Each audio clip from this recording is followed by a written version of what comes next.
অস্ত্র ছাড়া মুভ করা যাচ্ছে না। আমরা এখন দৌড়ায় পানির নামেছি সব পুলিশে। হ্যালো, আছে এখানে মিটিং করলাম তো জি ভাই। বাইতুল মুকাররম মিটিং করলাম। জি ভাই, আমরা নারায়ণগঞ্জে ভাই, আমি আগে আপনার কাছে অনুমতি নেই। ওরা থানা অ্যাটাক করতে গেছিল, পুলিশ কিছু করতে পারতেছিল না, সাহায্য চেয়েছে, আমাকে হাতে অস্ত্র নিতে হয়েছে। আমি কিন্তু এখন আর অস্ত্র ছাড়া মুভ করা যাচ্ছে না। আমরা এখন দৌড়ায় পানির নামেছি সব পুলিশে। দুইটায় ধরছি, এখন যাচ্ছি সিদ্ধিগঞ্জে। আর সজল মোল্লা ওদের সাথে আলাপ করছি যে তোমরা আমাকে সাপোর্ট দাও, আমরা চিটাং রোড খালি করতেছি। মানে আপনার কাছে বলে নাম, আপনি নেত্রীর কাছে বলে দিবেন অস্ত্র হাতে ছবি আসলে যাতে রাগ না করে। ঠিক আছে, এখানে আর কোনো উপায় নেই ভাইজান। জি, আসসালামু আলাইকুম।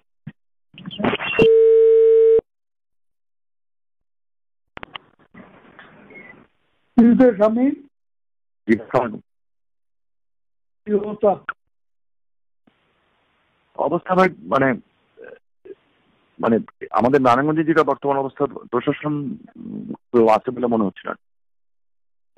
তো প্রশাসন কেউ আছে বলে মনে হচ্ছে না আর কি, নারায়ণগঞ্জের যে বাস্তব অবস্থা যেটা আপনাকে বললাম। পরে আমি না পেরে স্বরাষ্ট্রমন্ত্রীকে ফোন করলাম, এসিসিবি চিফকে ফোন করলাম।